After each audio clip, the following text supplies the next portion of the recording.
Hello everyone, my name's Botanist Cool, and today I'm here with the Ace Attorney expert herself. Katie! Katie knows everything Ace Attorney related, including the entire life history of the guy who founded the Go You airplane lines. No, but I do have something to share. So while I was on a long plane ride, for reasons recently, or not plane ride, sorry, train ride, I listened to a video essay on Franziska von Karma. Okay. And it was glorious. It was like an hour or two video essay on her. What are the big takeaways you want to share? Just a lot of like some really like they found a way to make Turnabout Big Top relevant, and I was like, holy crap.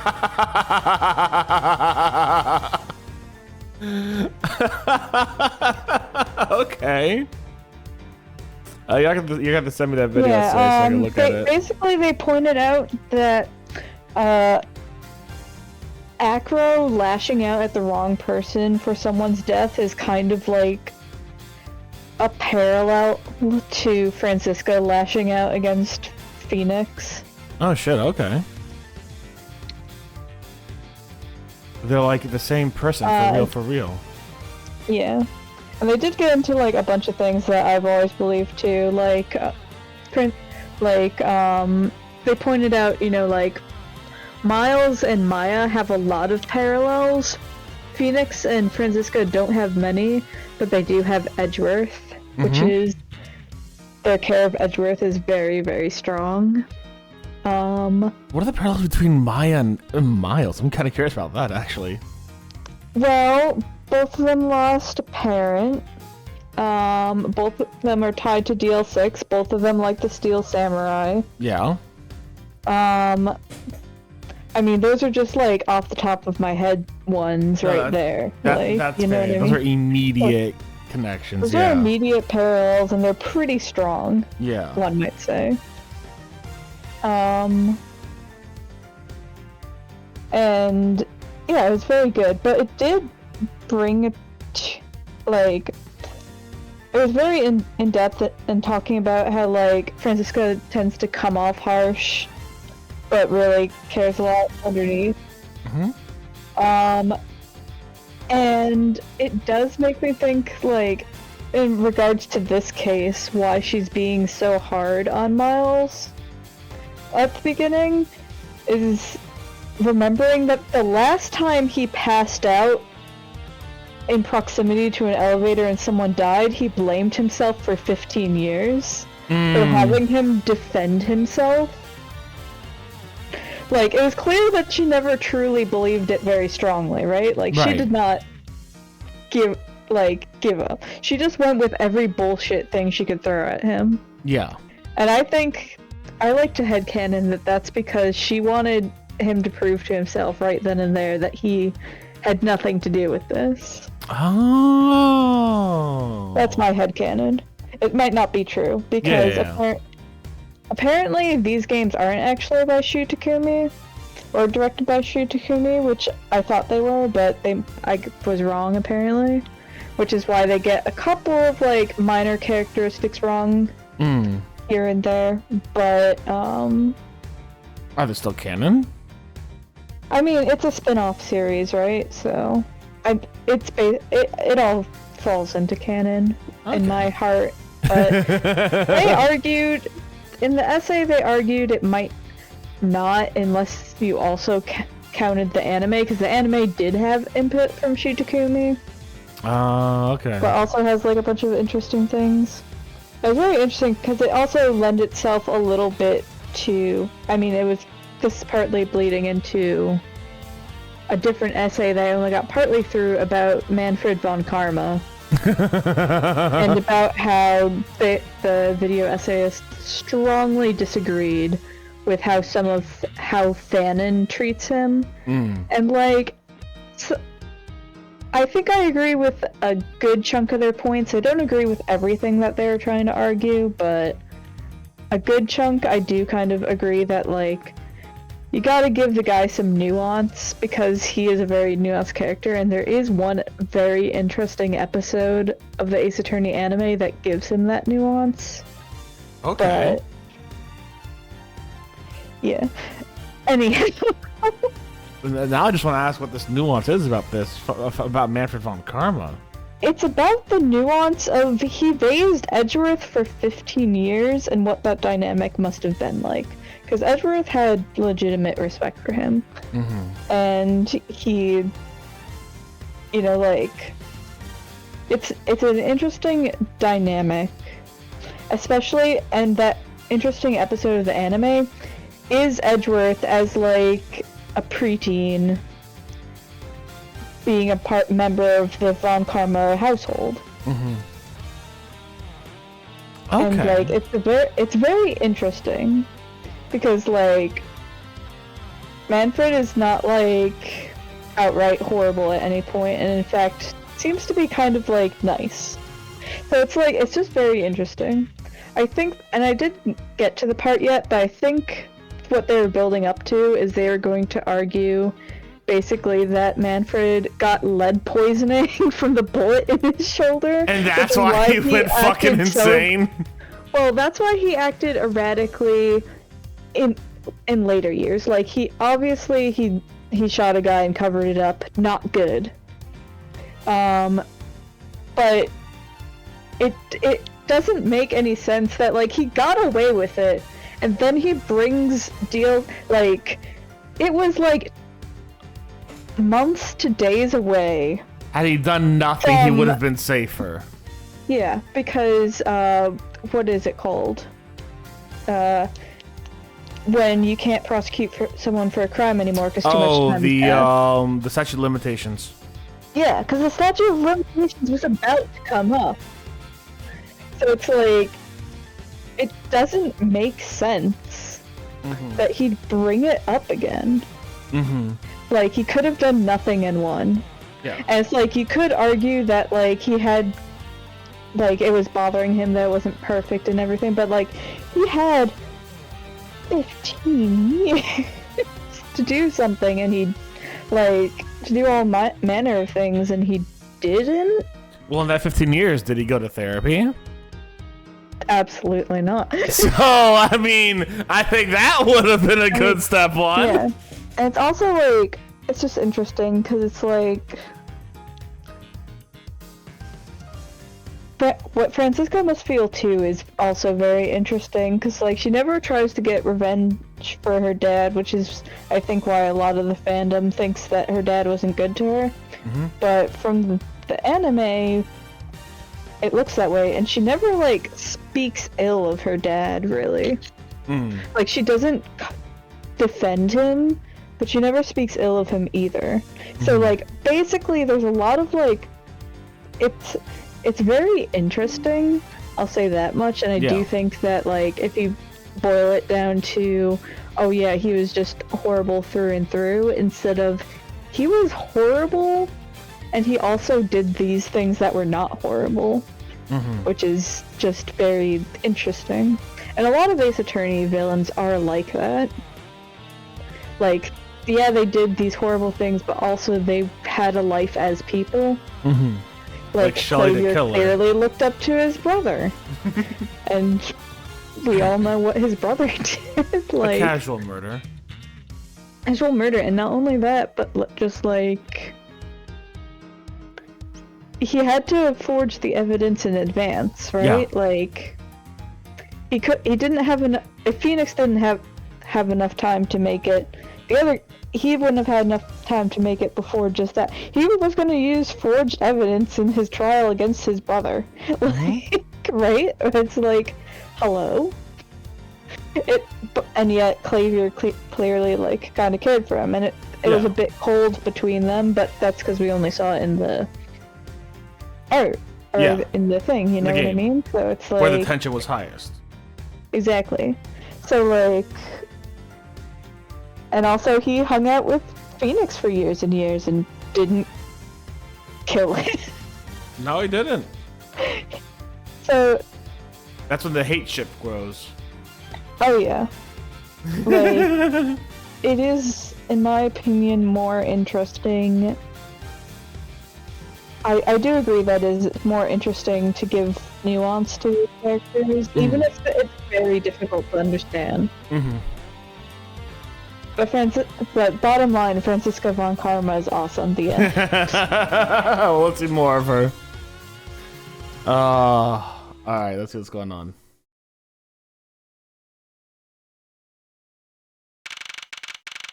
It's my boy Dick.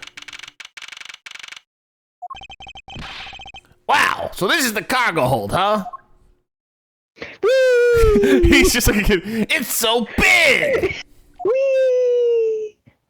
That's a lot of fucking, oh my god. That's a lot of fucking bad suitcases. This plane is a special model. It looks like a 747. It has both a super large cargo hold and ultra luxurious first class seating. So, this is the real scene of the murder. There's a certain high probability of that, which is why we're here, correct? Okay, let's get investigating, sir. Do both of them follow me now? Nope. Alright, nothing to investigate. Let's get going. Oh my god, I should go up the stairs. That's pretty wild, actually. All sorts of boxes are piled up here. This one says flammable on it. It says pharmaceuticals. This one says for exorcism only. So what kind of operation is this airline running? What kind of operation is this airline? What kind of phase shit's going on here? Have you noticed anything strange happening around here?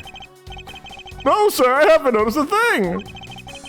I'm not sure he meant to sound so oblivious. Got that. Hey, what's in this suitcase, pal? It's what the victim checked in, sir. So, the suitcase belonged to Mr. Hicks.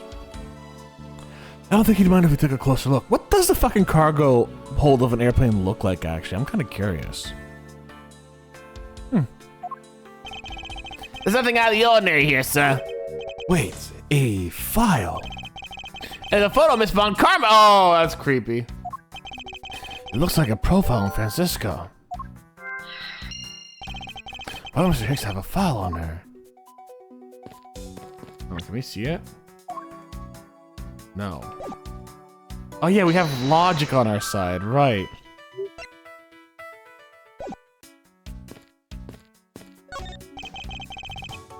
Holy suitcases, Mr. Edgeworth! It's like an all-you-can-use suitcase fair!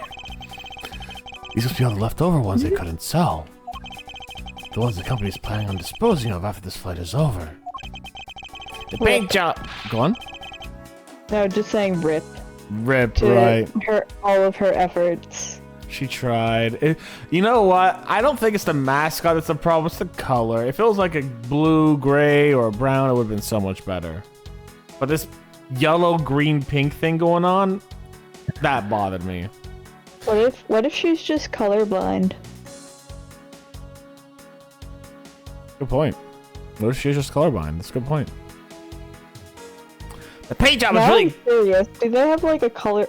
I'm just gonna do this in the background. I'm gonna like try and feed this through like a colorblind filter. Oh my god. Yeah, do I have a... I'll see if I have a better picture of one for you.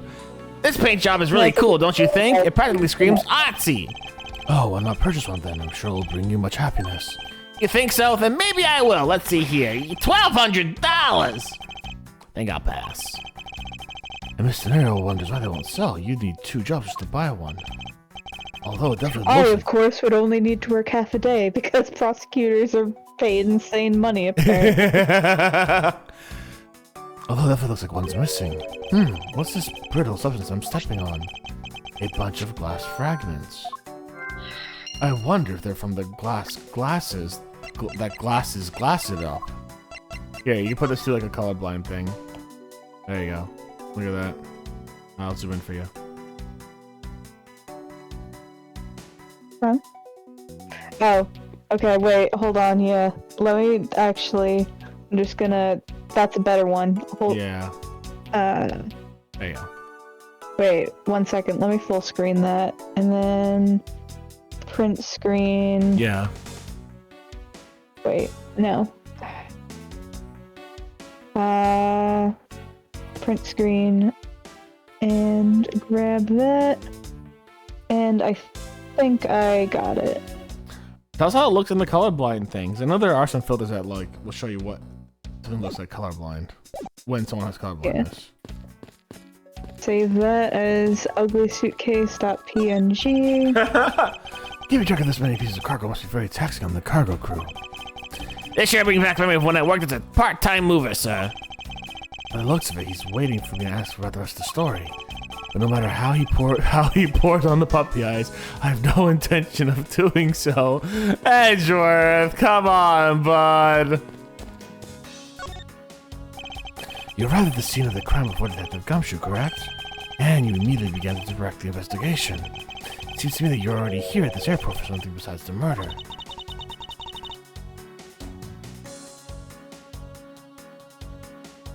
Oh, that's you. Oh, sorry. I was busy trying to feed it. Yeah, you good. Okay. Yes, I was. Oh. I've been following a very large and involved governmental level international crime. Damn, she got on the high level shit. It was much too large for one person to take on alone. Yes, it's the Whipness chip. How you doing today? So it was decided that I should form a joint investigation with Interpol. Holy shit, okay. Interpol's involved. It's a top secret operation, so I really can't tell you any more than I already have. Time to use Logic! logic! Moving up in the world. I know, right? I'm doing fantastic, Chip. I hope you're doing well too, bud. Can we connect these two?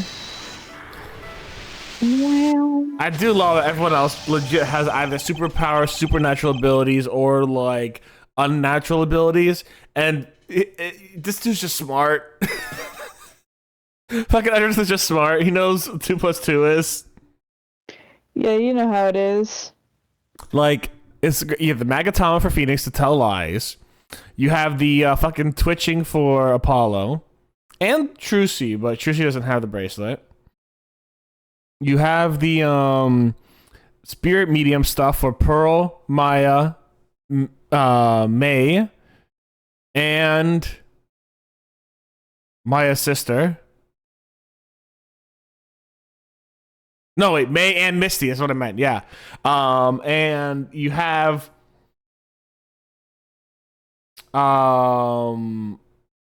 yeah, that's really about it. So everyone has like a shtick, right? And Edwards is just like, I have logic. Think about things logically. Wait, you know what? Hold on, time out. There is one more person who doesn't have a shtick. Every prosecutor. No, Rinosuke. Yeah, he doesn't have a shtick. Oh, yeah. He has Herlock. Rinosuke is just like, I am just out. His whole shtick is Sherlock Holmes. Exactly.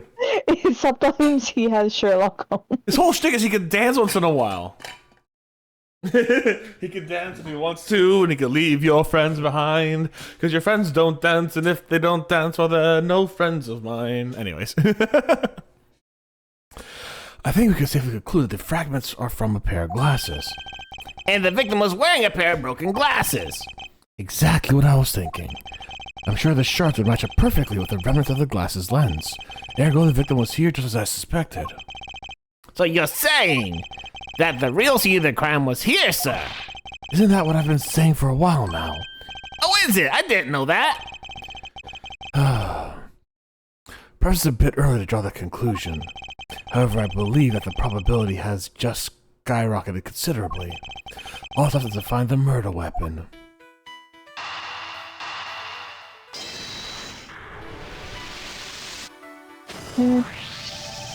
Now, why would Mr. Hicks have documents profiling Francisca? Oh, I know. I bet he's a big fan of Miss Von Karma, sir. Francisca said she had come to the airport as part of an Interpol investigation.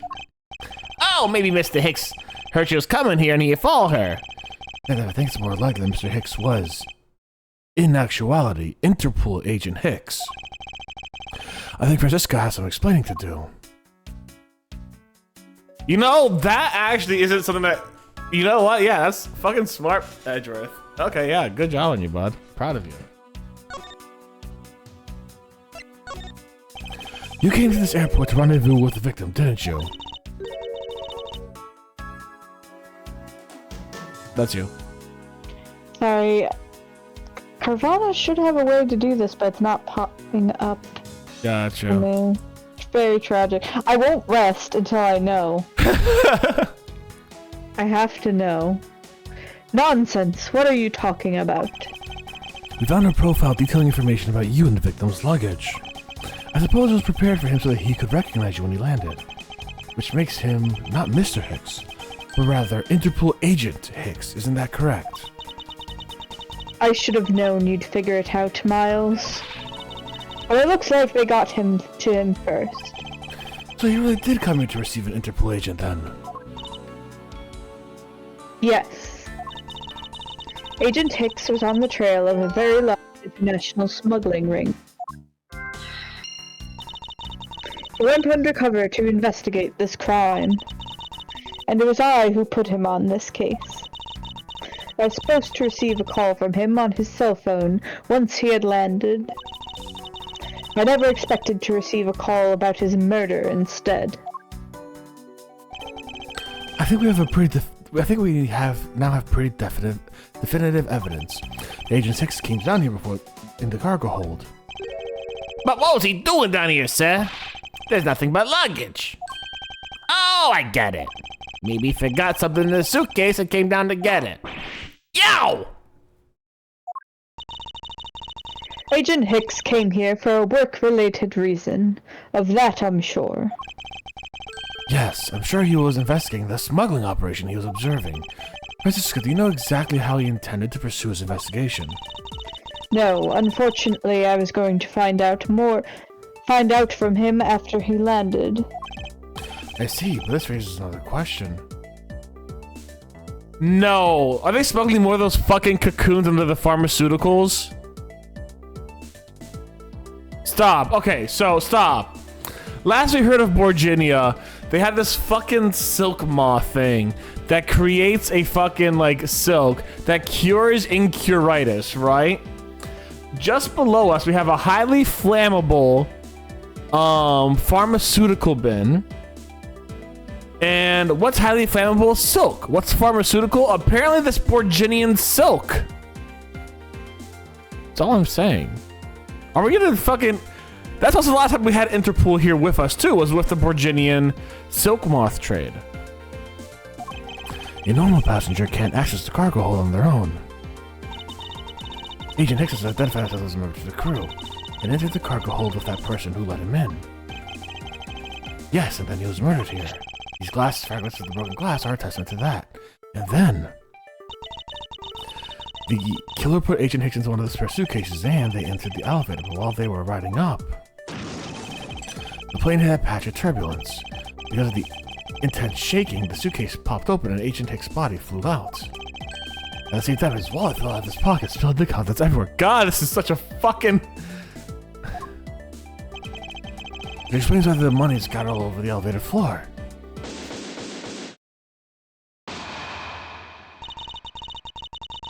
I think it's pretty easy to say who the culprit is at this stage.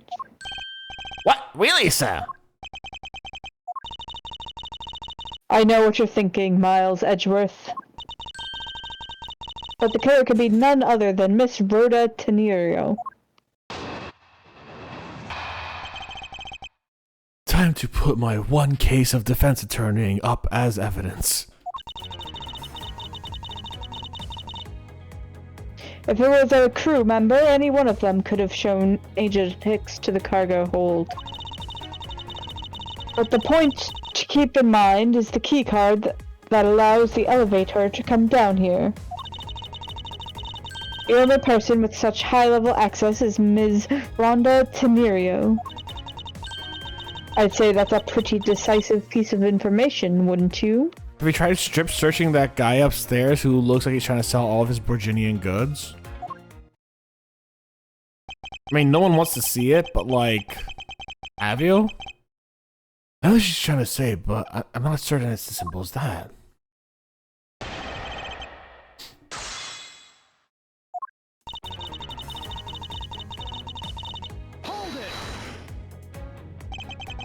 That might be true, but then it could be anyone, including Miss Meal or even the captain. She doesn't want to see it either. Yet nobody wants to see that man, Chip. Like, this man,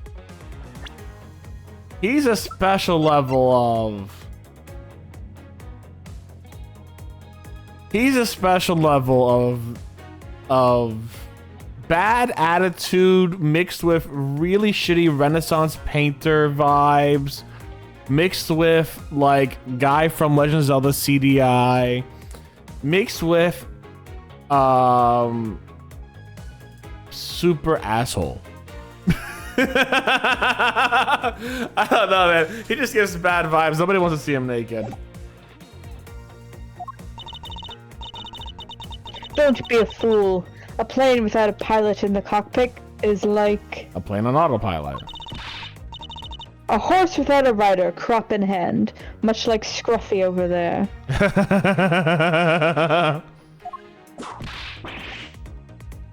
Yay! Hey! Can disagree with her on that, Detective Gumshoe always does need a guiding hand. Very well, then what about the other flight attendant, Miss Meal? No defense of Gumshoe. Nah, the poor boy. Ha! I thought you might ask about her.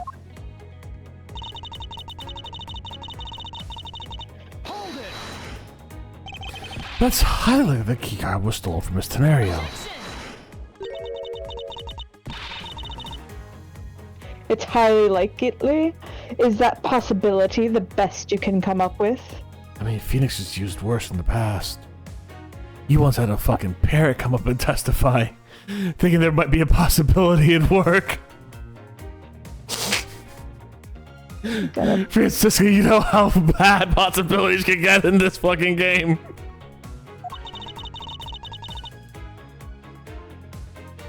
And you call yourself a disciple of my father?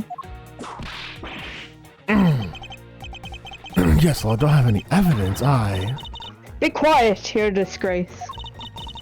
There's more evidence pointing to Ms. Rhoda Tenario, you know. Not just the keycard that gives her away. But we're talking about the murder weapon, the Captain Ugu piggy bank. Yes, she's also the only person with the key to open that display case.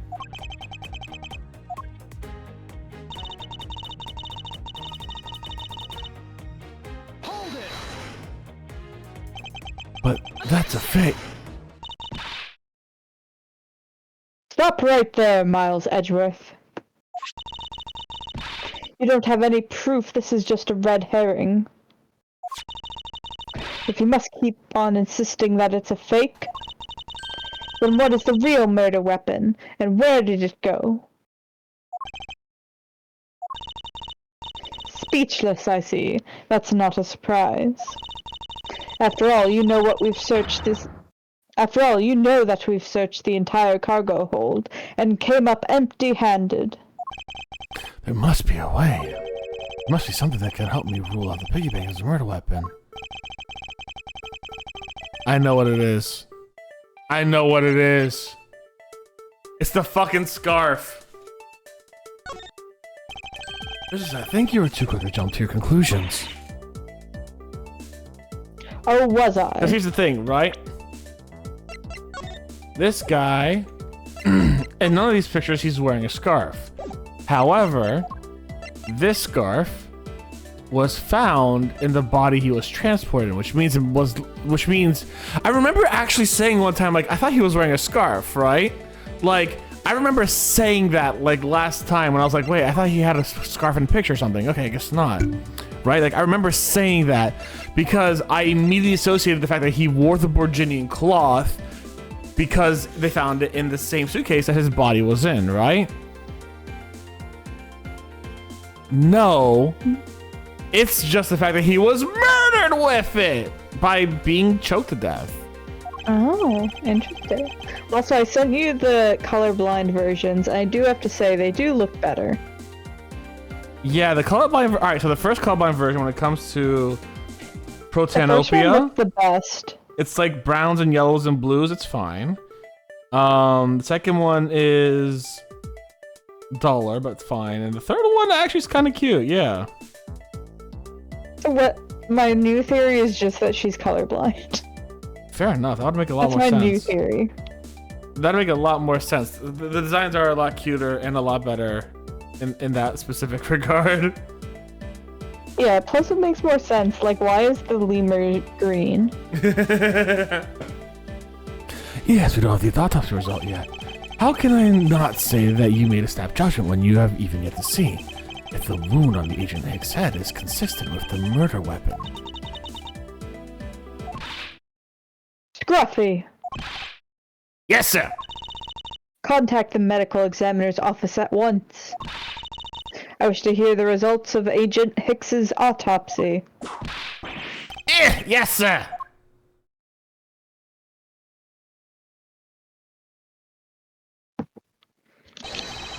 We got a big problem, Mr. Edgeworth, sir. He's gone! The body's gone!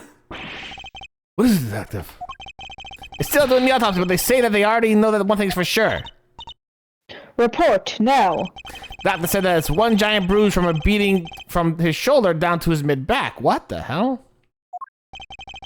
From the victim's shoulder to his mid-back, he was beaten over such a wide area? Well, I'd say maybe it was a sign the killer had a grudge against Mr. Hicks. It wasn't just his head, the killer went all out and hit him multiple times, sir.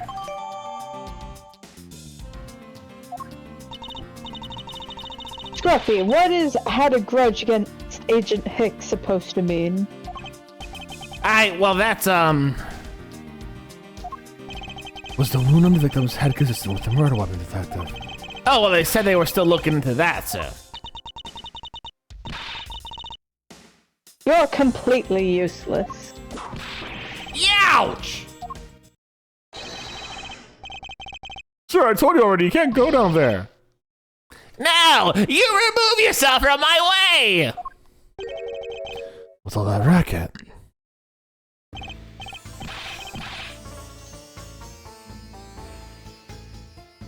Do you see why I hate this man? Like, the officer is like, you know, puffing out a bit, but this man's just kind of like uncomfortably rubbing and gyrating against him. He's weird. My luggage! My cargo, they're mine. I demand you return them to me. We're still investigating the cargo hold. Please understand and have a little patience. I suppose there's no choice. Finally, thank you, Gay. Hey, what are you? There's no choice but to use strong force. Ah! You won't get past me. Oh, shit. This is wait. Perish. So that's what this whole thing's been about.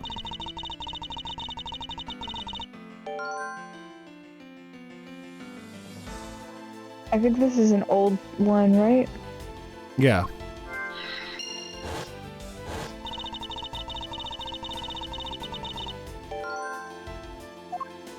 Oh, so did he just fall?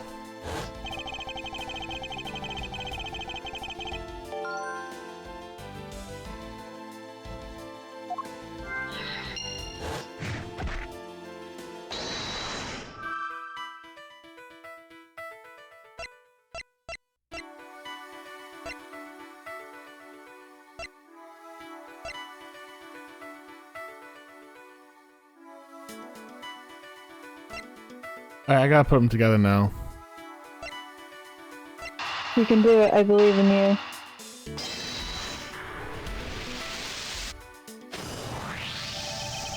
Allegedly, the killer struck the victim many times over, which is why there's extensive bruising over such a wide area. But is that really the correct conclusion to draw from the evidence? The bruise from his shoulder to the middle of his back is one continuous mark. There's merely suggestive of a single blow to the back. If that's the case, then the piggy bank is much too small to have caused that. Therefore, the murder weapon must be something far bigger.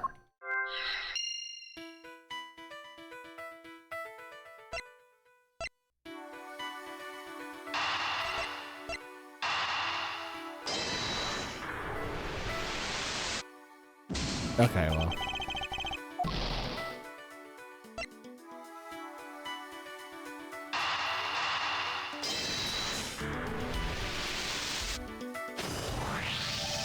If we're looking for a rather large weapon, you'd think it'd stick out. But so far we haven't found anything that resembles a weapon of any sorts. Perhaps, just perhaps, it's something we all overlooked from the very beginning, because normally it's too impossibly big to take into consideration. What's all that about? Was he trying to jump his way down here? Francisca, What? What do you want? I found it, Francisca. I found the real murder weapon. You did. He really jumped! We didn't realize We it till didn't. now, but... Oh, sorry. Go on. No, never mind. They've been right in front of us the whole time. He might be hurt. We should go check on him, sirs. How's that pompous attitude of yours again? You should learn to drop that habit. This is coming from a prosecutor with a habit of whipping everyone she comes across. He's like, I Anyway, fucking heard that. Oh, another interesting thing about the Francisca essay is they talked about how the whip was supposed to be a direct parallel to the finger snap of her dad. The way that he would just like finger snap, but because she's, especially in that her intro case, is a teenage girl, she needs something that will leave a bigger impact in order to have the same effect. Yeah. And also talked about how her design like mimics that too. Like she's got the heels, she's got the big poofy Shoulders. arms, like she's trying to puff herself up. Like it was really interesting. Anyhow, It's like when a fucking bird puffs itself up to get ready to fight another bird. exactly. Anyway, if you really are a prosecutor, then you'll back yourself up with evidence. You two aren't listening at all, are you? Come on then, show me this real murder weapon you speak of. This is the real murder weapon.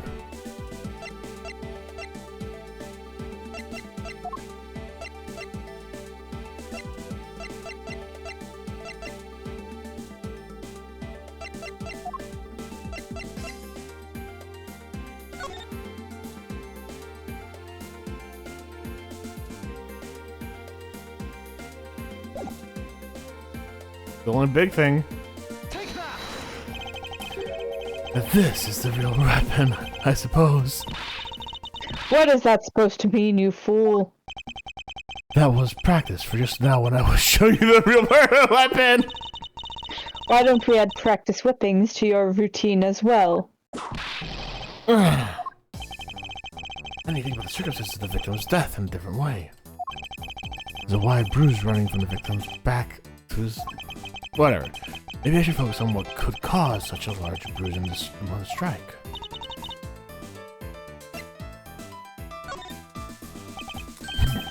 I don't have any evidence to show you. Foolish reasoning for a foolish fool from a foolishly foolish fool meant to fool me. It's a lot of fools. What do you mean by I don't have evidence to show? Perhaps I should have phrased it that which caused Agent Hicks to death is Perhaps I should have phrased it as that which caused Agent Hicks' death is incorporeal. Forgive me, but I do believe I figured out what the real reason cause of death was. The victim fell from a great height and subsequently died as a result. In other words, the real cause of death is free falling to the ground. He Fell to his death? Yes, it's the only one possibility. The victim has excessive bruising on his back, head, and his back, and the only rational explanation for these injuries is that he fell to his death. But the murder happened inside this plane. I know. Are you claiming there's some place in this plane that he could have fallen from? The plane itself, first and foremost, but... As I said earlier, the answer has been right in front of us the entire time. You can't mean. Yes, I do. The victim fell from the top of the stairs at this very cargo hold. What? Then we're in trouble. We may have a second death on our hands, sirs. I mean, that one's fine. Hey, you, tell me you aren't dead, pal. Quiet! Why are you screaming? He's alive! And there you have it, Miles Edgeworth. It's not possible that Agent Hicks fell over the railing to his death. That man is living proof of that. I suppose it's true that it's not possible given the current circumstances. The current circumstances? What is that supposed to mean? Suppose a large piece of cargo wasn't there at the time. What would have happened then? You would have been a Borginian pancake for sure, sir. I suppose that man over there wouldn't still be breathing. But the reality is that the cargo box is there. There's no point in entertaining your wild hypothetical scenarios. It may be there now, but there's no proof it was always there. Ha! As if there could have been a window of time when that giant box was not there. Ah, but there was. What?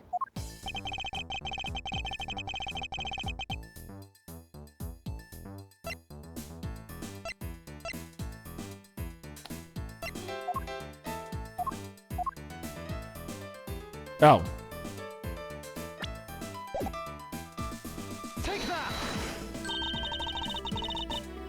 You revealed the Republic of Zengha? Yes! This flight had a short layover in Jaffa in order to refuel. That wasn't the only reason for the layover. We also transferred some cargo. What if the box in question was only transferred onto the plane at that time? To further prove my point, let's take a look at what's next to the box in question. Ah, it's labeled Zhengfa Express! Correct, meaning it was loaded onto the plane in Zhengfa. It was loaded on during, okay. Now, what if the box in question was also loaded on at the same time? It would mean that the box was not here in the cargo hold during the Europe-Zengfa leg of the flight. Making it a clear drop from when Agent Hicks could have fallen to his death entirely possible. Ah, but your theory is still very far-fetched. And I'll be a chance to prove how likely my scenario is. Examine what piece of cargo... Examine that piece of cargo. Look at the finger wiggle. It's the finger waggles.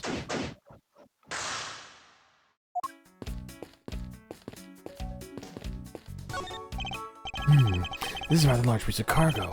There's a tag on. There's a tag on, Sir Lucy. Sandleford statue, never heard of it.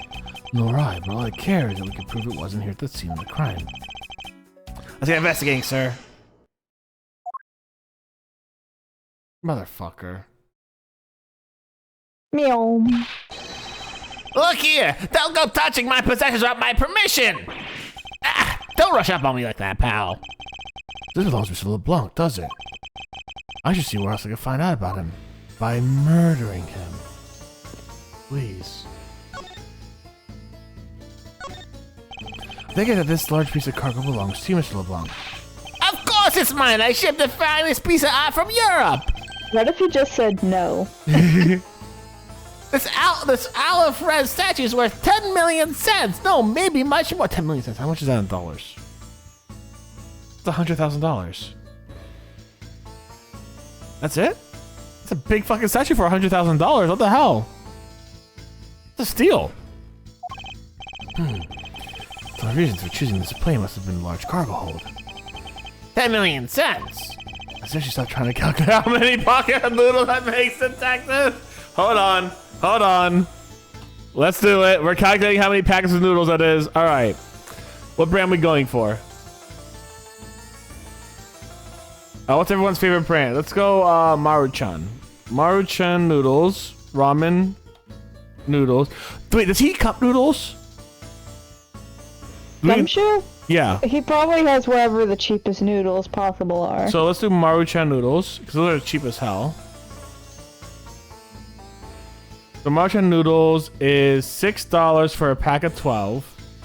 This is a pack of 12? Let me go over this. This is 1, 2, 3. Oh, that's a lot more than 12. That's for sure. Hold on, let me open this up. It's $6 for a pack of 24. Okay, so let's do some calculating. All right, calculator. Wait, we don't need that much. All right, so we have $100,000 because it's 10 million divided by 100, so it's $100,000. Then we're going to divide that by 650,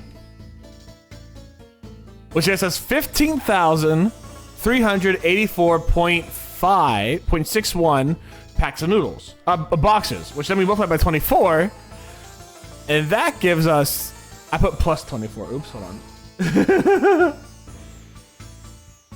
All right, do you think it guesses? All right, 369,230.769 nice packs of noodles.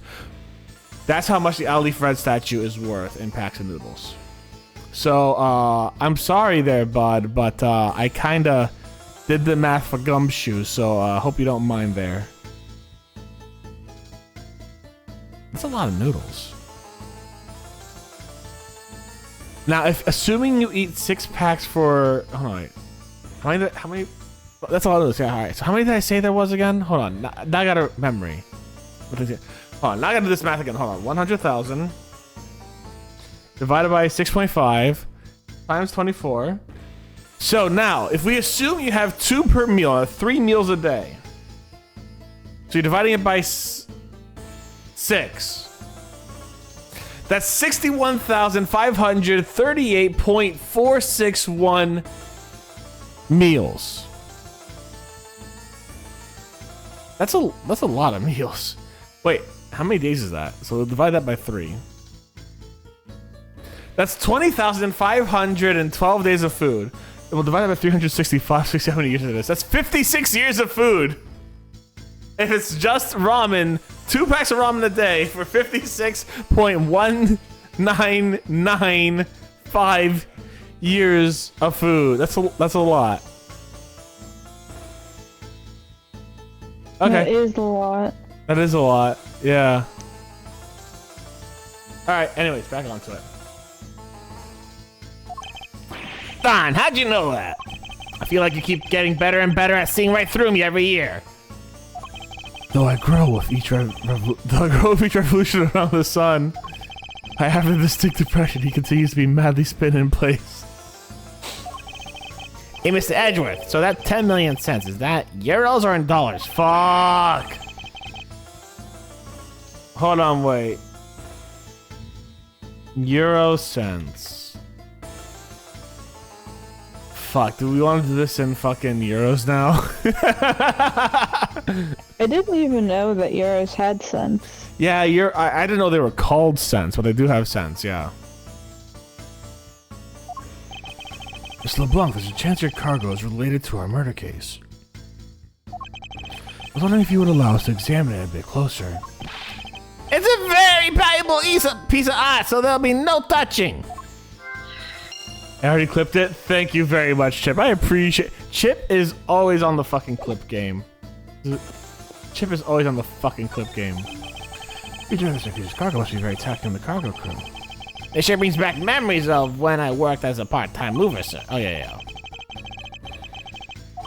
Chip is the clip master. Can we beat the hell out of him yet?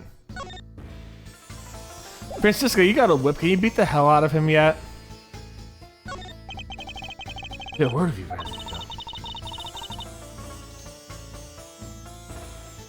I don't think you have the time for idle chatter. Yeah, short she is compared to you. Yeah. You slowly prove to me that your hypothetical situation is in fact reality. How tall is how short is he compared to Gum? Oh my god, yeah. Look how, like... Alright, first and foremost, actually, now that I think about it. So, Edgeworth is certainly taller and a little wider, right? Like, okay.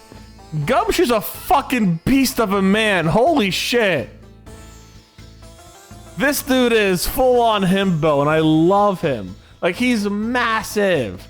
Like, I think she's still a child, right? She's still like 16, 17 here. 19, never mind. Yeah. She's so fucking small. And now you know why she needs the whip. Yeah. Alright, here. Gumshoe, come here. I want to see how big you are compared to Edgeworth. Holy shit. Yeah, this dude's... He's a unit. Like, fucking... How tall is Edgeworth? Does Edgeworth have a canonical height? Hold on.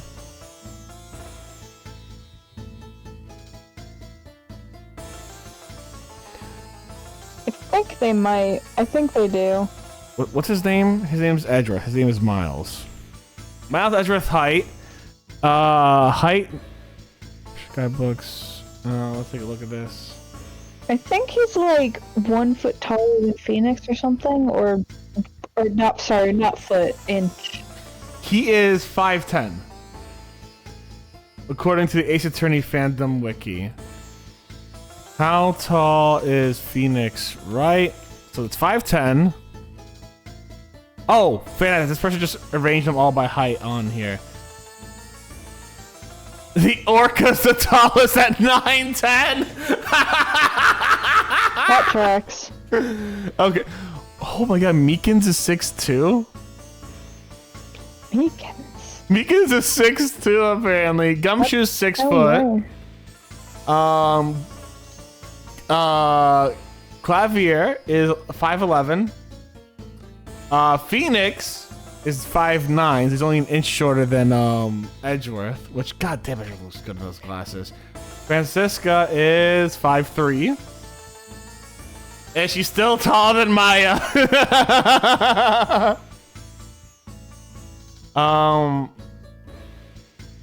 The shortest character though. Pearls. You wanna know who it is? It's Pearls. It's not Pearls. Is it the spunky samurai kid? Nope, he's actually a little taller than Pearls. Is it Missile? It's Missile at 8 inches.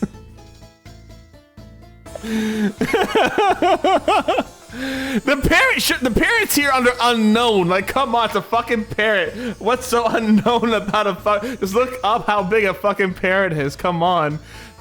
There's apparently a carrier penguin too. Let's not be on here too long, or you'll find yeah, no. There are a lot of heights that do kind of surprise me though, on here that I do know. Like the Meekins was a surprising one at 6'2", and the Orca not surprising at 9'10". 9'10". I appreciate that they put the Orca in here. Honestly, I really do. That is so important. All right. Anyways. Yeah, so he's only 2 inches tall, but goddamn, that's a big 2 inches in this game. Alright, let's... I suppose I have to first appease him longer one examine this in more detail. Alright, how do I appease him? Can I murder him?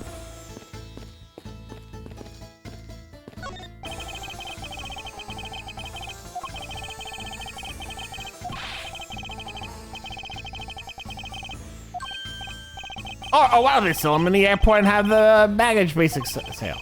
Buy one, get one. You win the raffle, you get one for free. How about those ideas, sir? I think if they did that, everyone would lose. Knock him out? Yeah, I just want to knock this dude out. LeBlanc pisses me off so much. It's a cool. It's for Interpol, the adventure, the glamour. And the miraculous big escape when you get caught by the enemy. In this case, there's no big escape. And no miracle. Let's see if there's anything up here. Maybe we can look down at things from down here or something. No.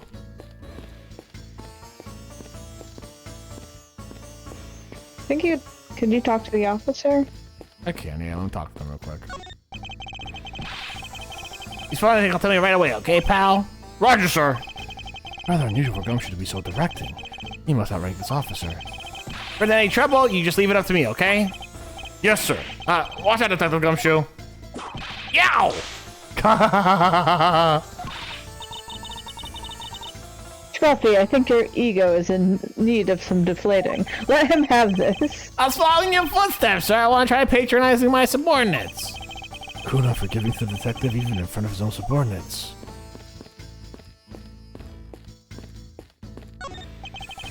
Good job, officer. Mr. LeBlanc is certainly not an easy person to hold back. No thanks necessary, sir. It's all part of the job, even if you did eventually get by. Well, I have a few things to ask him anyway, so I worked out in your favor this time. Thank you very much, sir. Next time, I'll be sure not to let anyone through. Even if it takes my life in the process, sir. I appreciate the sentiment, however, we can't have people getting hurt on the job either. What IP is this at?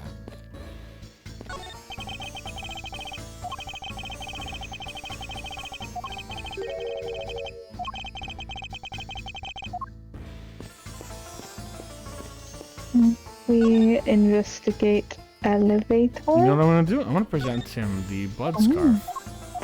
Attorney's badge. I'm gonna present him my attorney's badge. I can say you have the guts to show me a piece of art at this time. But for a single glance, I can already tell it's mostly worthless. Rather than a piece of non-art, I assure you. You look like you have something to say. Perhaps you're thinking, like, casting pearls before swines. Attorney, yeah, attorney. You actually hit the nail on the head for once. What a waste! How horrible a priceless piece of cloth soiled. I assure you it wasn't me. I believe it to be the work of the killer. I will teach that killer a lesson. You can be sure I will. It'll be the LeBlanc Revolution. I think he meant to say LeBlanc Retribution. What's that mean? Either way, it sounds intimidating. Fuck, alright, Oh, hold on. Never mind then.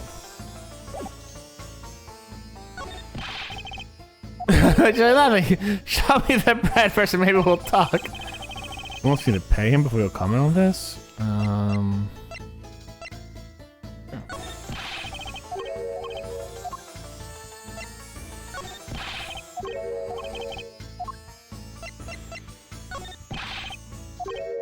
Damn, that's brutal.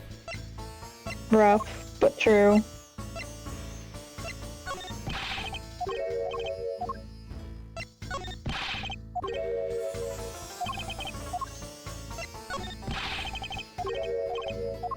Can you show profiles with E? I cannot show profiles now. Oh, you can't present? Dang. Oh. Ah, so you're finally paying my wasted money. Sorry, but there's absolutely nothing inside the swallow. How dare you! Wait, you wanting to trick me? I'll sue you for fraud. Mr. LeBlanc, are you seriously considering a courtroom tango with me? I hope not, but in case you are, there's a certain lawyer I can introduce you to. It's been a while since I've fought with Phoenix. I've wanted to see him, standing strong, tall, and proud against me. Again.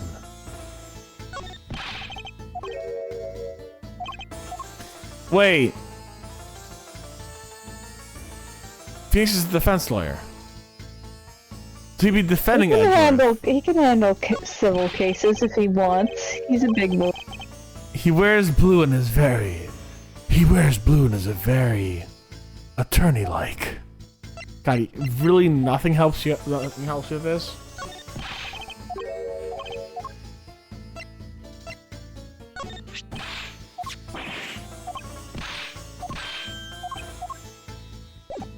Let's take a look at my logic. Yep. Oh, yeah, fuck yeah. Okay. We did it. Ba ba ba ba da ba. Mr. LeBlanc has something to do with the smuggling ring, and it's possible this fake statue was brought on board in Shangfa. Any question further? We've done it. Yay. Yay! About your statue, Mr. LeBlanc. I wonder if it might be a fake. What? How dare you say my art is fake? I suspect your statue might be a target of an international smuggling ring. Don't say such fantastical things. Those thieves would not dare. I have a certification of cargo right here. Do you mean the cargo certification document? Mr. Zimp LeBlanc, why didn't you say so earlier? Please show us at once. It's a bill. I can't read this. What does it say? It says plain as day the cargo was put onto the plane in Europe. And there you have it, my address. Too bad for you. The statue was brought on board in Europe, just as it states in the certificate. No, that's... Which means that there was never a window of time in which the statue wasn't sitting there.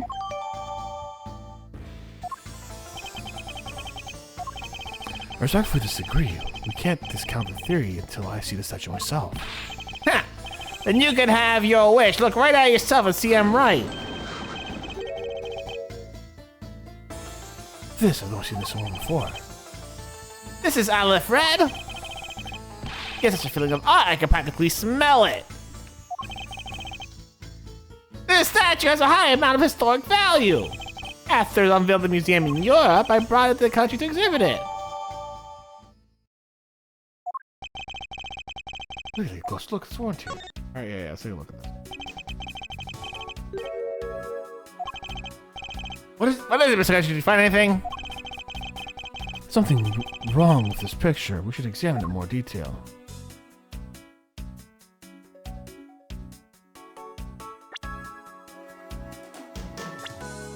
I mean, it doesn't look right.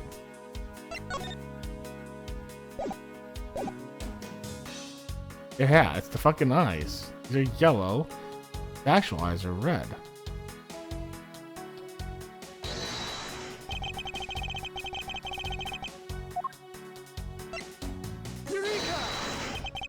These eyes are awfully orange, don't you think? Yeah, pretty. Reminds me of the sunsets when I was in grade school. Only those sunsets specifically? That was when there was still hope on the horizon for him. Good point. I don't think you see what I'm talking about. No, I do, but it's really like the color of the sun when it's setting, sir. And the memories. I remember standing out there in the field, spinning my arms out till I felt ill. I don't care about sunsets. Focus, detective. What color's the eyes in the photo? Huh?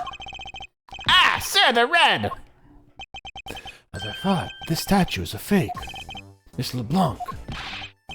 What do you want? You know I'm busy. I'll like 2 seconds of your answer. The Alfred Red. I suppose this is your pride and joy, is it not? It's the biggest trophy on this European trip.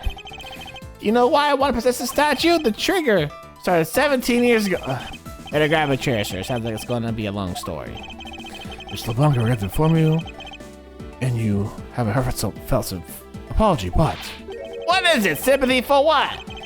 You'll see, I'd like to compare the eyes. The large fellow that has bright, pretty eyes compared to you. I wasn't talking about the two of us. I meant the eyes of the statue in front of us and the one in the photo. Why all the yelling? Now, oh! This photo is statue on display in a museum in Europe.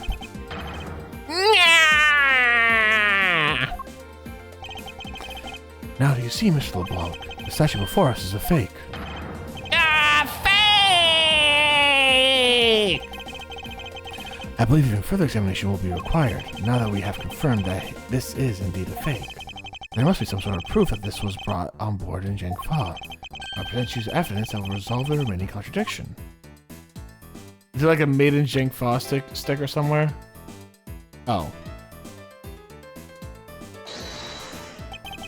It's pretty good though, right? It is good. Wait, is it related to it? Oh yeah, it is.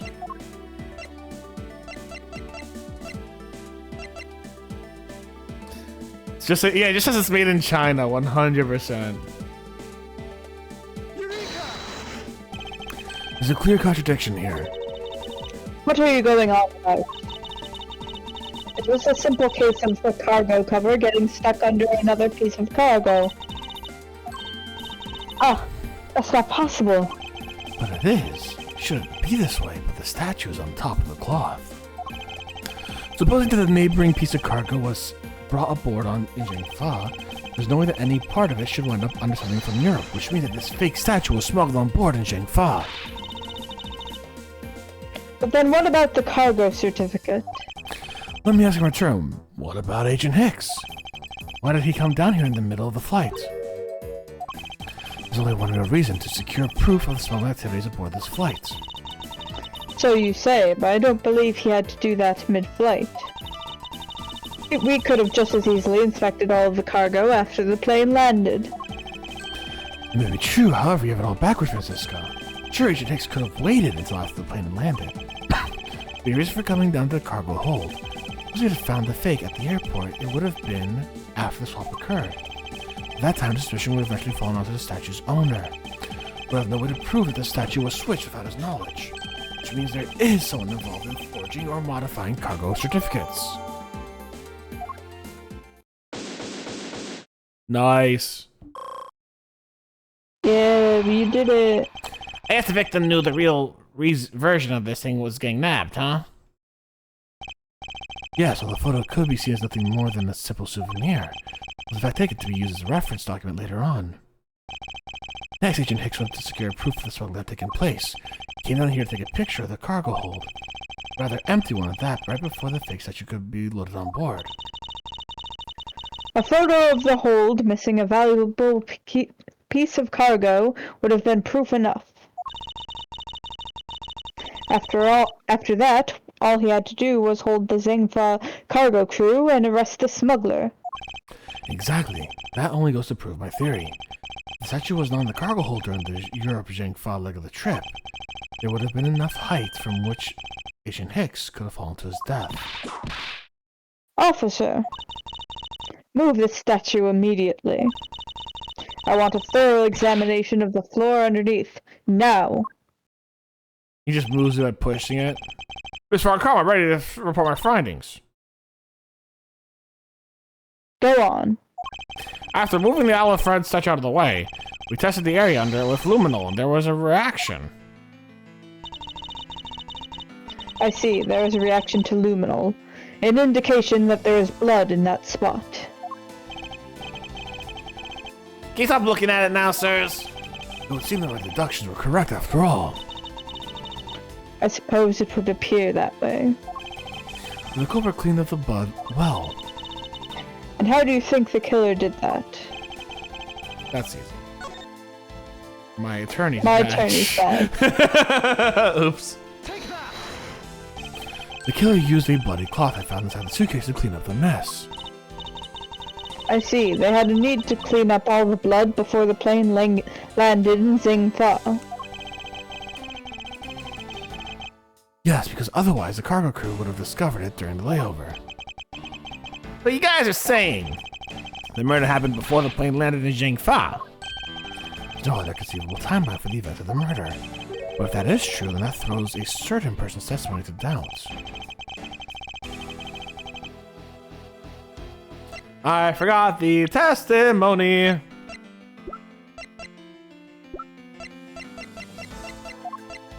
Abby Hicks was at a seat when we took off at 5 a.m. Well, I mean, that's what testimony we have, isn't it? Recall Miss Mills' testimony about Agent Hicks in regards to when we departed Fa. She claimed Agent Hicks was alive at the time of the service calls, but That totally contradicts the facts, sir. But why would she lie about something like that?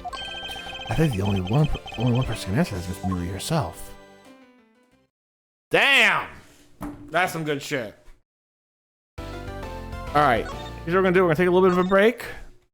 Maybe 5-10 minutes. Just to do some stretching, rest up, and all that kind of stuff. And we haven't had like a 3-hour stream in a bit, actually. So we'll be back in like let's say 5-10 minutes. Alright, guys? Sounds good to me. See you guys in a bit. Bye everyone. Bye.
We're back, everyone. Hello. Hello. All right, now we're gonna go punch Miss Mealy because she's the murderer. Unless, now hear me out. Unless. She's only the murderer's assistant, and the captain actually is the murderer. Oh shit, she's down here. Okay. Wait, when did Miss Tenario get back? She was fucking arrested. Francisca can do what she wants. Miss Mealy. Miss Mealy. Huh? Do you recall what you said earlier? About when you answered some service calls as we were departing from Zhangfa. Huh? You said that Mr. Hicks was sitting in his seat at the time. However, that's simply not possible. Mr. Hicks was dead before we ever touched down in Zhangfa. Oh? Miss Cammy Meal. Maybe I didn't see what I thought I did. No one could make a mistake so large, Miss Meal. I make that kind of boo-boo all the time. Poo-poo. Wow, you scared the hell out of me. I'm sorry, Chip. I got a scary voice. I'm so sorry. I'll come with like a audio clip to start off with. That'll just be the screaming goat. It'll be like, "Hey, screaming goat's warning you, Steph's coming in." That way, no one gets scared again. It's a scare prevention tactic. This is going nowhere. There must be a better way of resolving this contradiction. Perfect. Going glad, Chip. Very well, Miss Mealy, if you please, tell me more about your alibi during the time span. From just before we landed at 3 a.m. and 6 a.m. when the body was found. Are you telling me I'm a suspect, Mr. Edgeworth? Now she's suddenly a little more, I cannot use certain words here because... I cannot use certain words. Fuck. I gotta think of the other word. Now she's a little more attentive. There we go. I cannot use certain words in this specific context. Oh, she's back to sleeping. Do you like my cousin It impression? I cannot depress this exact fucking thing. Oh yeah. From 3 to 4, I was in the flight attendant's room all by my lonesome self. Yeah. And from 5 to 6, I was in the flight attendant's room all by my lonesome self.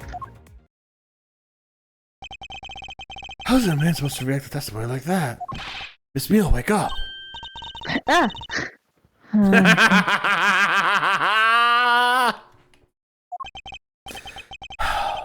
She fell asleep again. Looks like the only way I'm going to be able to wake her up is by pressing her.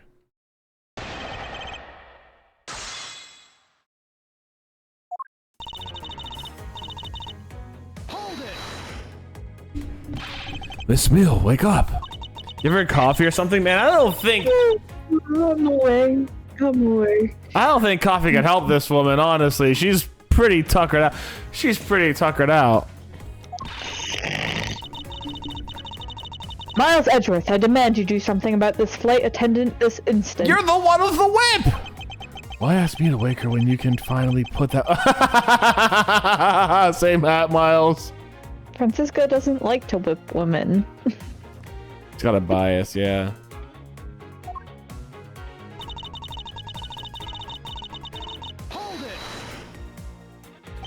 If I recall correctly, food was being served in first class and the lounge between the hours of 3 to 4. Yeah, but that kind of stuff's run by Miss Rhoda. What were you doing in the attendance room at that time? Eating and then having a most delicious dream. I would love to have a job where I could just sleep in the middle of it, Cammy. You mean you were neglecting your duties? No way. Sleeping's a part of her job too, you know? Hmm. It's in the official job description after all. Miss Meal, how many times do I have to repeat myself? Wake up. I'm awake, I'm awake. Youch! What did you with me for, sir?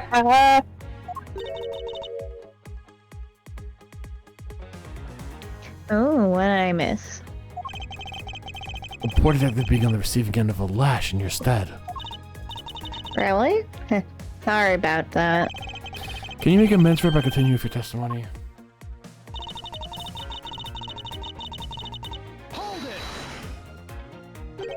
So, you were alone the entire time, were you? Yeah, no one else even popped their head in to say hi. Well, I think your contradiction just popped in my head to say hi. What should I do? Should I raise the objection? Yeah. Miss Veal, there's a clear contradiction about your testimony. Oh, what are you talking about? You're alone in the attendance crew until there from 5 to 6 a.m.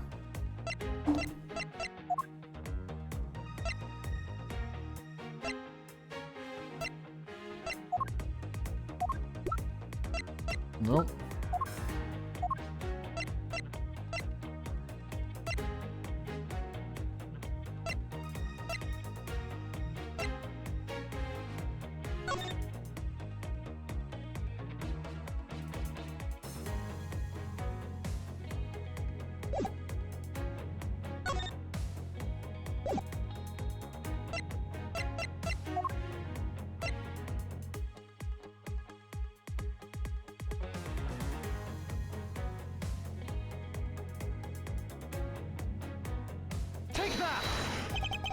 Take a look at this eye-opening piece of evidence. Oh, shit.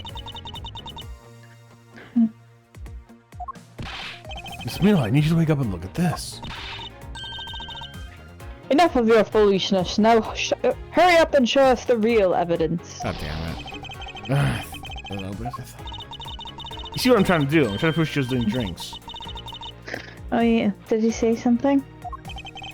Finally awake, are we? What do you mean? Awake the whole time. There you have. It's alright if you were sleeping, pal. Pay no mind to the scruffy detective beside you and wake up! Youch!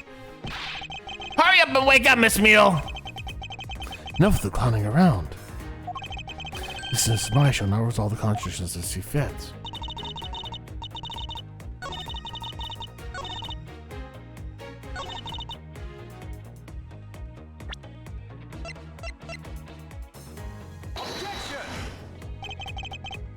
But you know, that's my contradictions piece of evidence. Oh, really? Can you explain it to me, sir? Certainly, it's quite...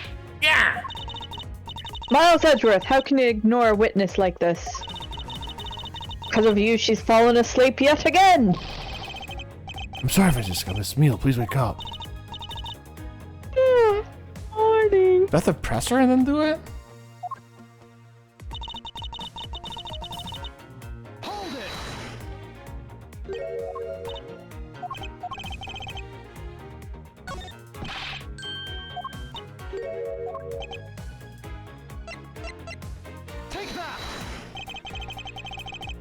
Damn it, no. What am I missing?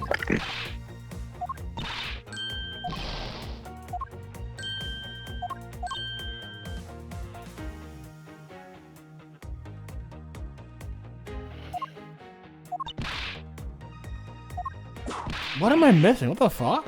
Hold on.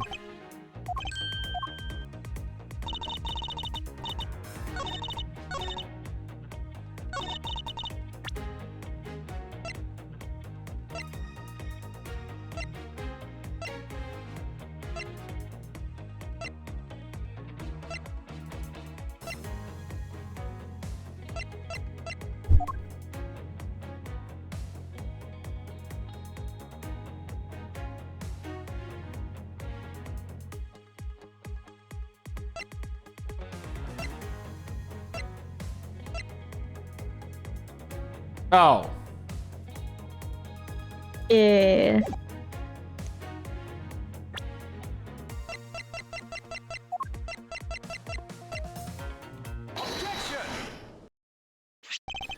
I wonder if you could be so kind as to take a look at this receipt, Miss Meal. Huh? A receipt? For what? For the suitcase Miss Scenario brought. Now, if I may direct your attention to the timestamp, as you can clearly see, it says 5:40 a.m., Miss Tenario. Yes? Huh? Why is the killer here? I thought you'd have locked her up by now? I requested that she be present as a witness so that we may straighten out your complex lie. Now then, Miss Tenario, between the hours of 5 and 6 a.m., you took a trip from first class down to the first floor in-flight shop, correct? Yes, I went to the shop to buy a suitcase. After which I went straight to the attendance room to drop it off. And did you see Miss Meal there at the time? No. So, Miss Meal, where were you between the hours of 5 and 6 a.m.?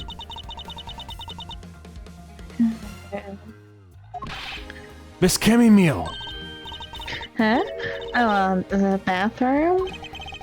I'll be the one to ask the questions here. Yeah, maybe that's it. I probably just missed her nature calls, you know. You take me for a fool, that's a little too convenient to be true. But it's the truth. Cross my heart. You don't have enough conclusive proof to counter-argue her at this stage. You don't believe me, do you? But please, won't you give me a chance and hear me out? Yes, make more contradictions, please and thank you. Look, I know you're suspecting me because I'm one of the crew. But you think maybe then you should also suspect Miss Rhoda too?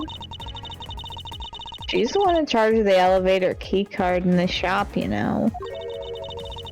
If you ask me, that makes her super suspicious. Please leave Miss Scenario out of the conversation. Only you are under suspicion for now. Oh, get it. Why are you covering for Miss Rhoda all of a sudden? Oh, now I get it. Maybe you've got your eye on Miss Rhoda? Of course, keeping my eye on her. I can't very well let her escape, can I? I love you, Edgar. Like, of course I do. What are you talking about?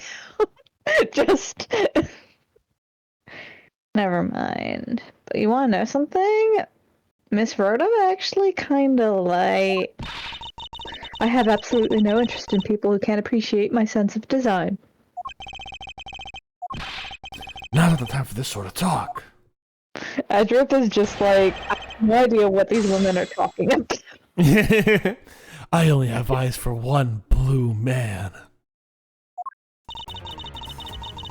Well, yeah. No, it's not the only reason I was suspecting you.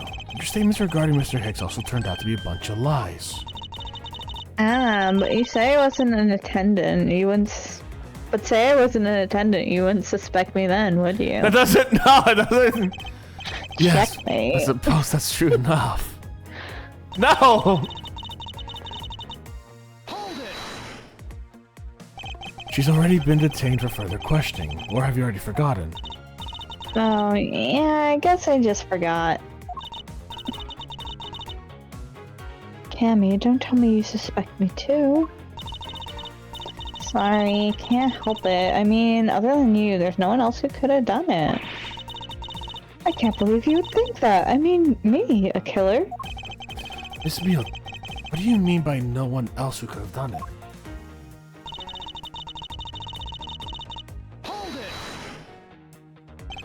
And what are you in charge of, Miss Meal? I take care of the attendance room. Not well. Doesn't count. Aw, but I spend so much time in there. It might as well be my responsibility. Oh my god. Mr. Edgeworth, Cammy is very talented in languages. But she assists passengers who may not speak English. Especially those who speak Virginian. She is the only one on this flight who is fluent. So she could have forged that document pretty easily. Oh, you mean that kind of what am I in charge of? Why didn't you say so in the first place? What else could I have meant? Yeah, so I'm really good at Borginian. fluent in Borginian. I suppose you're in charge of processing documents in Borginian. Yeah, I take care of anything that has to do with Borginian. Very interesting.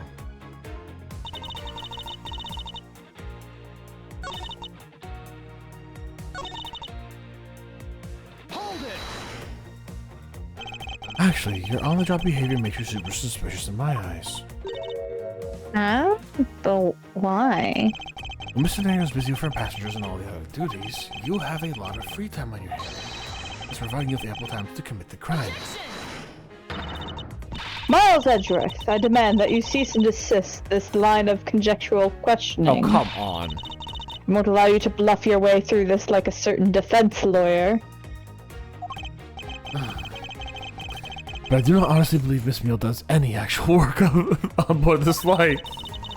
That's not true, Mr. Edgeworth. Although, well...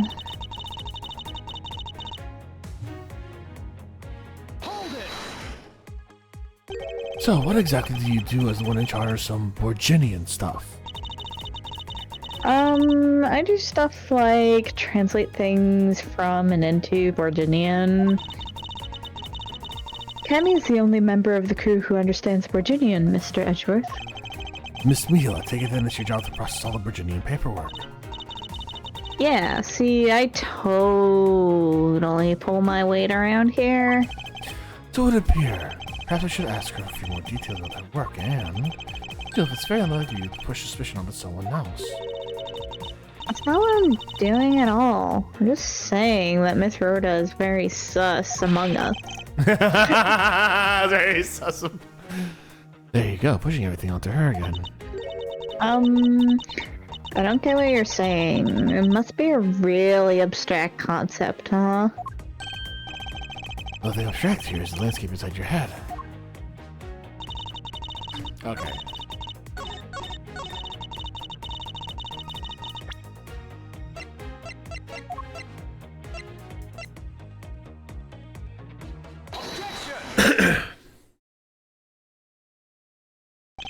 So, you're the only one in this flight that speaks Borginian. Is that correct? Oh, yeah, I guess so. Let's go in Virginia for a while. Look! If that's the case, then the signature on this document belongs to you, doesn't it? This is a falsified piece of documentation with only one purpose. To lead anyone who read it to believe that the listed LeBlanc statue was loaded in Europe. The only person who could have either prepared or processed this document in Borginian is you, Miss Meal. By your participation, the smuggling of the Outleaf Red could not have occurred. Don't sleep while I'm pointing my finger at you. Oh, I wouldn't dream of falling asleep on you, Mr. Edgeworth.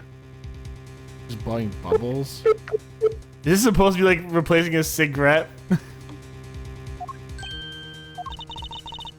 It is exactly as you say.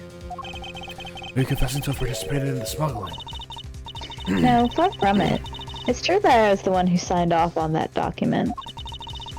You can't use that fact alone to make your allegation of smuggling stick. There's no direct correlation after all. All you have is my signature on a piece of paper. Really? All you did was sign it? I neglected to check if the cargo had been loaded onto the plane properly. So, sorry about that. Seems she's finally woken up. This is going to be one tough fight. Suppose, and this is just a supposition, even if I was involved in the smuggling, you can't throw the charge of murder on me just like that. If you were involved in the smuggling, you would have a strong motive to kill. Agent Hicks was in the middle of an investigation regarding a smuggling ring. And when he was just about to close in, he's killed by a member of that ring. Well, did you ever stop to think that maybe Rhoda is the smuggling ring member? After all, unlike me, Rhoda has access to many things on this plane for work purposes. Or there's some element of a setup at play in this case. What are you talking about? Don't worry, I wasn't talking about you. I meant the killer. First it was myself, and now it's Mr. Scenario who's under the microscope. It seems to me that our killer is going to great lengths to pin this crime on anyone they can. We have no proof that Rhoda is being set up, or that she isn't. Actually, I believe she was indeed the intended target from the very beginning. I believe the plan was to push all the blame on the crime onto her, and this evidence will prove our suspicions. This proves the killer was out to frame Mr. Scenario from the very beginning.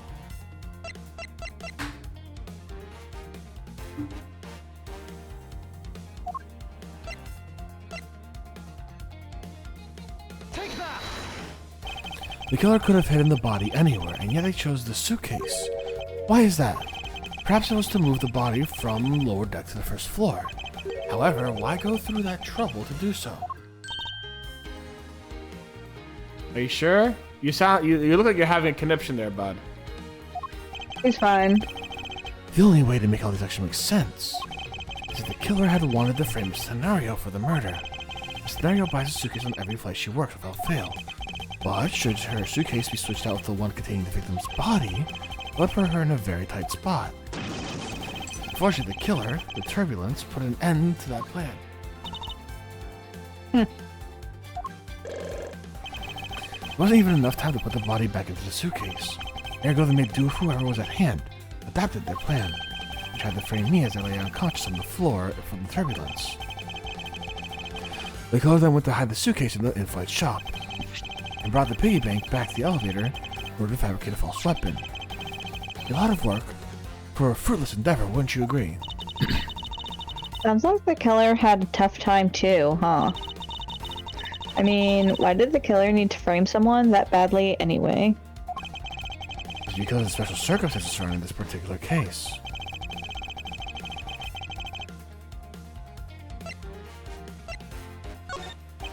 The killer was at a loss of what to do with Agent Hicks' body, but as it just happened, there was a bunch of empty suitcases nearby.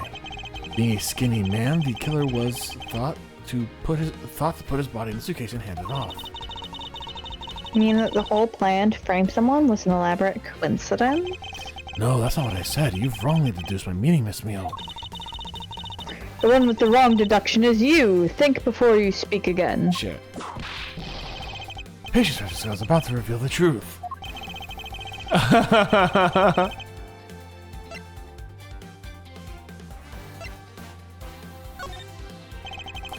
Just simply that the murder took place on the plane mid-flight. No matter which country, customs are quite strict in this day and age. So no matter what you do, the chances that the body will be found is very high. Therefore, there's no choice but to either frame a scenario or myself. In other words, the one who fits within the boundaries of the criminal's movements. Hello? It is not Miss Scenario or myself, but you, Miss Kenny Neal. Only you and you alone could be the killer. Hello there, Sleepy! Welcome in, Raiders. My name's Botanist Cool, guys. Hello. Go give Sleepy some love. She was just watching the wholesome direct snack, the wholesome snack, over on her stream. She's a great person. We're actually going to be doing at 7:15 this Thursday. We're going to be reacting to the Game Awards and talk about how much bullshit the Game Awards are and how much companies pay to be in the Game Awards instead of actually getting the games represented by like people here for that one category, which is 99% gacha games and fucking Wuthering Waves and Genshin Impact and Honkai Star Rail and all that kind of stuff. Yeah. Hi. How is stream, Sleepy? Tell us all about it. And the Killer, hey, how you doing today? Also, Killer's a streamer. Go take a look at Killer. I'm here with Katie, by the way. She's the Ace Attorney expert. She kicks ass. She knows a lot of things about Ace Attorney. Yes. And we're about to confront a killer. Supposedly. Allegedly. I haven't proven it yet. Yeah, very close. Oh, you're playing Lives of Pi? Damn. Nice. Let's go back to it. Oh.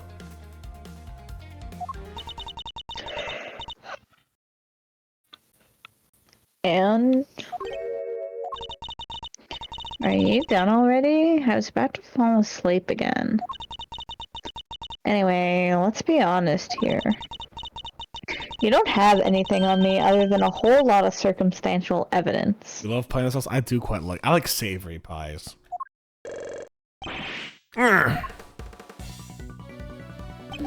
can see the outline of how the murder occurred, but I have no definitive evidence. It's a puppet pie, yeah. And there's a piece of evidence that's still unaccounted for. Something that I still can't quite fit into the big picture. My attorney's badge.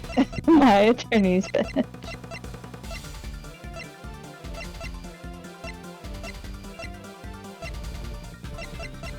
I guess the phone. Take that! I don't have any actual evidence. I thought not. But that's because it went missing, and it still is. Missing? What do you mean by that? In the complex puzzle of this case, there was one piece you kept getting stuck on, and that is the victim's cell phone. Francisca, you were waiting at the airport for a phone call from Agent Hicks' cell phone, or at least that's what you told me. That's right. But Agent Hicks' cell phone could not be found at the crime scene. You mean the killer took the phone with them? Precisely. I suspect that if we were to find that phone, we'll lead us to the killer. Come on, get serious. If the victim fell to his death from that height, wouldn't his phone break as well? We won't know until we try a little experiment, will we? Francisca, I'd like to ask you for your assistance. Fall off the staircase. Yesterday I swallowed some food coloring. The doctor said it was harmless, but I feel like I died a little inside. Bop, bop, bop, ba, bop, bop. Yep. You know the victim's phone number, do you not? Of course I do. You know, if you haven't already, they announced a sequel to the game that I already love. Super hype. Hell yeah, I've not checked it out yet, so I'm gonna have to check it out later. Dang, I was hoping for the bum bum bum ba-dum, bum bum bum bum. I hear that now. Where is it coming from?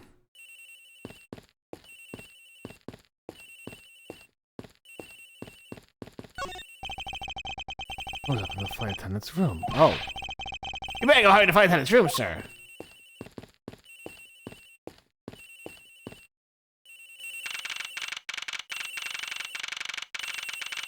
Oh, the version to talk shit and watch the game. I am so excited too, yes.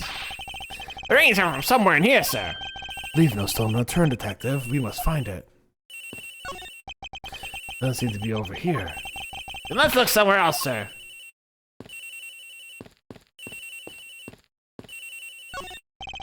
The ringing is coming from somewhere around here. But it's not in here, sir. Why do I have such a bad feeling about where we're going to find this phone? Oh, it's not in scenarios, is it? Oh no. The ringing's coming from in here, sir. What? No, it can't be. It's gotta be the victim's cell phone. Whose locker is this, sir? It's Miss Tenario's. What?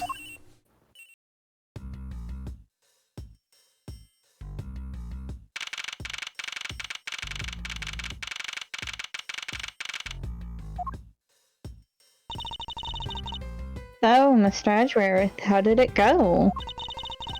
Where did you find the phone? I found it in the flight attendant's room, in Miss Tenario's locker. What? But... Rhoda Tenario. I don't know anything about the phone. It is a wild goose chase chip. It wasn't me. It wasn't me. Miss Von Karma, is it? I suggest you arrest Miss Rhoda Tenario right away. Wait, I have a theory. It's related to the incident with the keycard.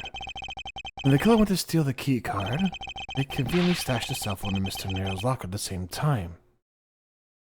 Enjoy the lurk, Sleepy. If you got a rate and run, guys, feel free to run. Feel free to lurk. We love you here. Enjoy the story. This is related to the keycard, all right. In the same way, we have zero proof that the killer did just that. The only voice that sings the truth is evidence. That is one bird we cannot ignore. What should I do? If this is right, I can't offer baseless conjectures at this point. Not like some certain blue defense attorney. Alright then. Right. Why did the culprit take the cell phone from Hicks? It must have had something very incriminating on it. Hold it!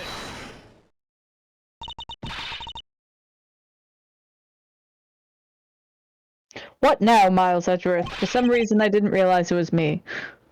It's not over yet. We have yet to figure out why the killer took the phone. What? Inside this phone lies the final piece of incriminating evidence that will point us to our killer.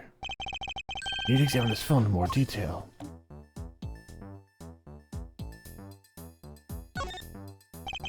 The LCD is broken. Without a screen, you can't even place a call with this. This must be the switch that opens the phone.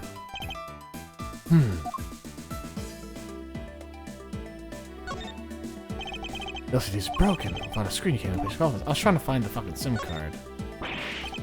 When did they start putting keyboards like these on the cell phones? Hey, this is one of those computer cell phones that they keep selling recently. Computer cell phones? Yeah, it's got a computer in it and it's a cell phone. Neat, huh, Mr. Edgeworth? All you need in the phone is the phone part, nothing more.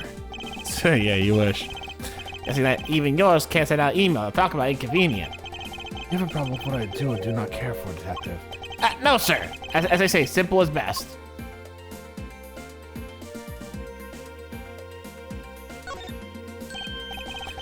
Ah, it's a camera lens. Come to think of it, I wonder, how exactly was Agent Hicks planning to preserve the crime scene of smuggling? Francisca, I need you to confirm something. The cell phone, can it take pictures? Mr. Edgeworth, I can't believe you don't know about this kind of basic stuff, sir. This looks like a very similar model to my own. And mine can take photos just fine. Do you think Agent Hicks could have taken some pictures of this? In particular, pictures as evidence for a smuggling case. If so, I think there may be some very inconvenient photos in here for a killer/smuggler. But the phone's all busted up, sir! Even a super prosecutor can't repair a broken phone. No one can. It's impossible. I'll find a way, don't you worry about that. I'll go back to sleep now. The LED screens on the inside and outside are broken, that's for sure. But that's also reason enough to believe that the killer wasn't able to erase the data. What? What do you mean by that, Francisco? It looks like our killer isn't very familiar with electronics. The phone still rang when I called it, meaning that only the LCD screens are broken. It's possible that the photos are still there inside, waiting to be accessed. All we need to do is transfer the data to my phone. She's looking a little unhinged. Francisco, your phone if you please.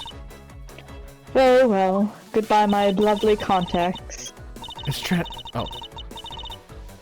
It's transferring. Alright, displaying it now. This is... Agent Hicks was certainly trying to obtain some evidence for his smuggling case. Hey, the Olive Red's nowhere in the pic, sir. But this has no meaning as a piece of evidence in this murder case, right? Ouch, she's right. There's not much we can find out from this about Agent Hicks' killer, sir. Is this it? Is this the end? There's really nothing in this photo we can use? There is.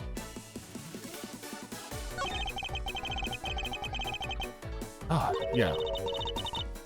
Agent Hicks was still alive at the time. So what exactly is so odd about the suitcases haven't been used yet being there? Yes, I was one pointing out these are different between now and then. Your off-topic ramblings have put this attendant to sleep yet again, Miles Edgeworth.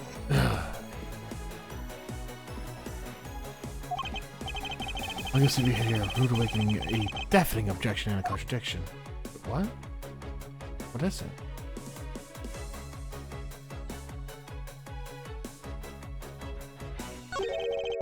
What's all this? Hmm? Oh, the cargoes are from Virginia to Shangfa. The reason they aren't here now is that they were dropped off in Shangfa. Mr. LeBlanc, can you tell me about the contents of the boxes? Unfortunately, there are no English written on them anywhere. One class of the box is written in Virginian. It says it's cloth in English. Cloth? Could it be? This is where the killer... What? What is that scary face? Miss Mio. Yes? It appears that Agent Hicks was no ordinary investigator. He left us with a piece of evidence after all. A striking piece that would point us to who the killer is. Heh. Maybe you shouldn't force your mistaken reading of a simple picture, Mr. Edgeworth. Well, point us straight to the killer. Yeah.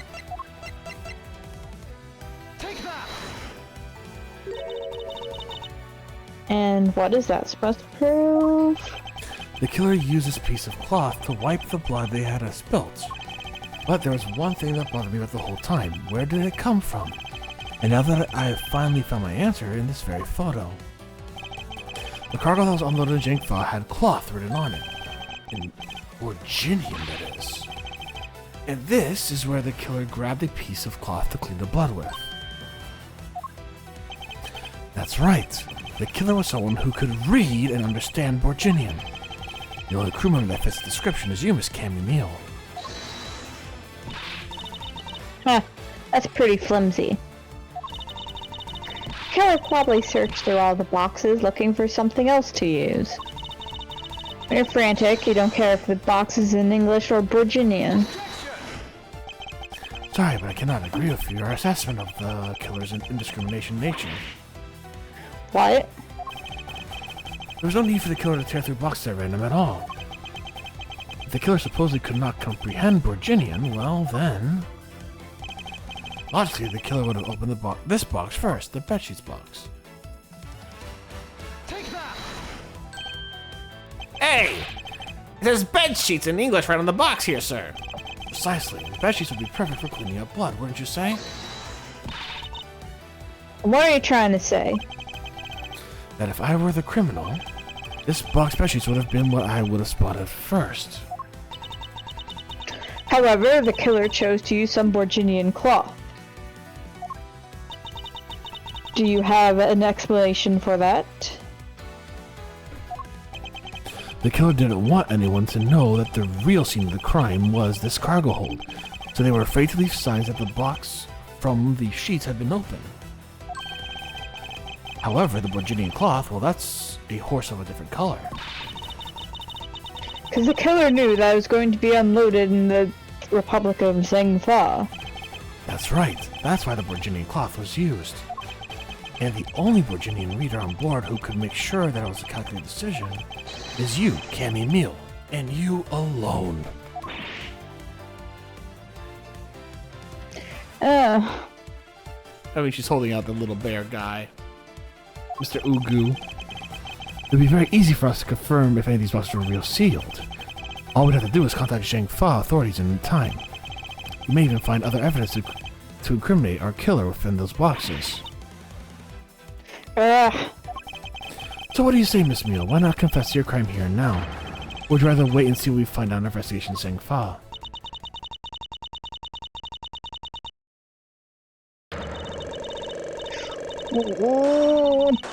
No!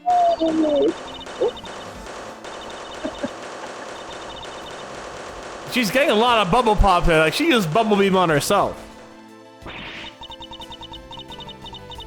He was Interpol. I couldn't stop it. I brought him here. He started taking pictures. I couldn't be found out. I was scared. I was in trouble.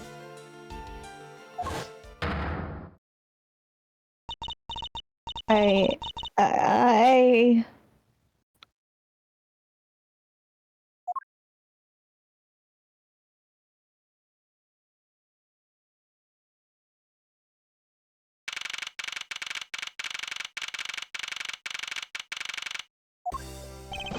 We finished making all the arrangements to take the suspect in, sir. Very good, Detective. What about the smuggling route? Did she say anything about that? Taking her down to the precinct now. Hopefully we can get more out of her there. Whenever we approached the topic, she just started foaming at the mouth. It was scary, sir. She probably wasn't prepared to commit a murder all of a sudden. One thing's for sure, the ring behind the whole mess means serious business. It looks like there's a lot more to this case than meets the eye. Mr. Edgeworth. I just wanted to say how much I appreciate everything you did. Thank you very much. It was nothing. In fact, I should be the one thanking you for your cooperation. But truly, if it wasn't for you, I might not be here right now. Instead, I can continue to serve our passengers as a flight attendant. I hope that, well, please accept this as a token of my appreciation. That's... I see. You don't have to take it if you don't want it. No, I would never turn a Lady generous offer down. Oh, thank you. I'm sure it will serve you well. And remember, we here at Go You Airlines are always ready to serve, Mr. Edgeworth. Thank you. I'll keep that in mind. Then I must bid you farewell. May all your skies be blue, no matter where you go. Blue. Just like that man. Anytime he just hears the word blue.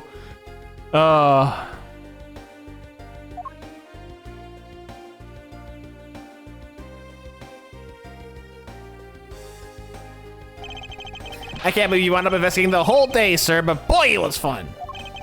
Speak for yourself. My day was filled with earthquakes, elevators, and false charges. Oh, wait, where's Francisca? She's filling out some customs paperwork for her departure. Departure? Yeah, Miss Von Karma's always really busy, sir. She's been flying from country to country to chase down some lead regarding her case. Detective. Could you guess what the car I had you reserve earlier? You got it, sir.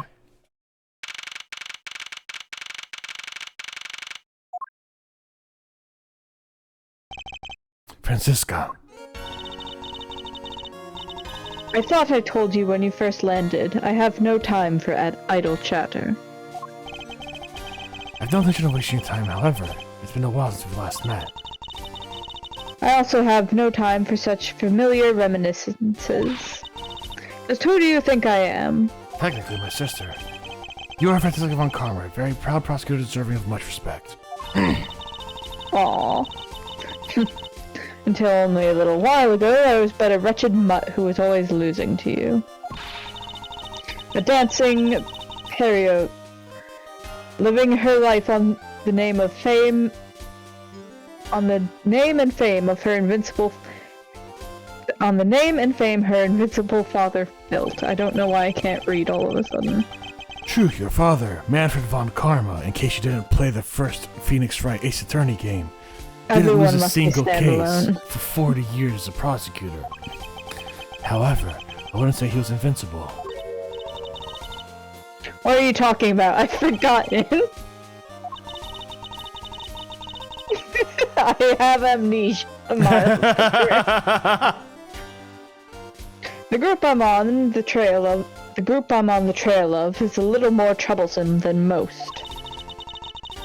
The smuggling route we found this time is only one sliver of the big picture. Sounds like a dangerous assignment. You really don't have to worry. I can take care of myself. She's always armed, to be fair. Yes, I suppose you can. Plus, there is another agent on this case with me. Oh, another agent.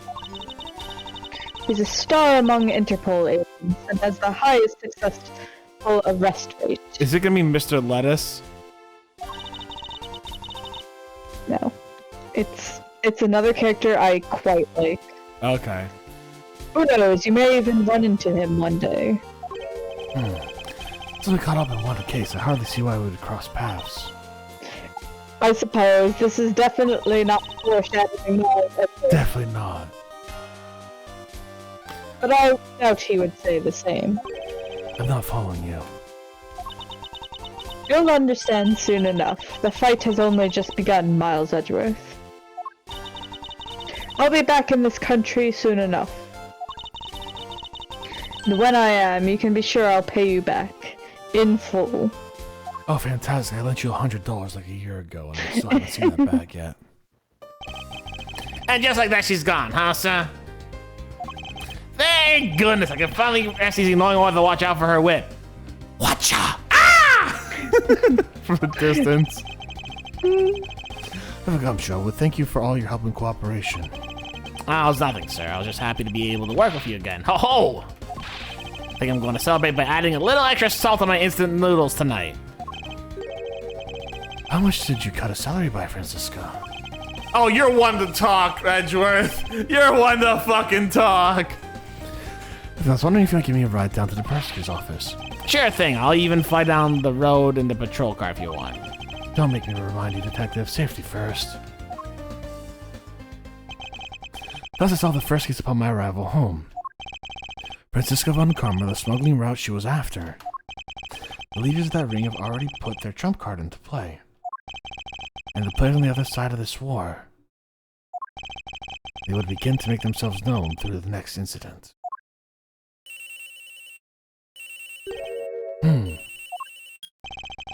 Edgeworth speaking.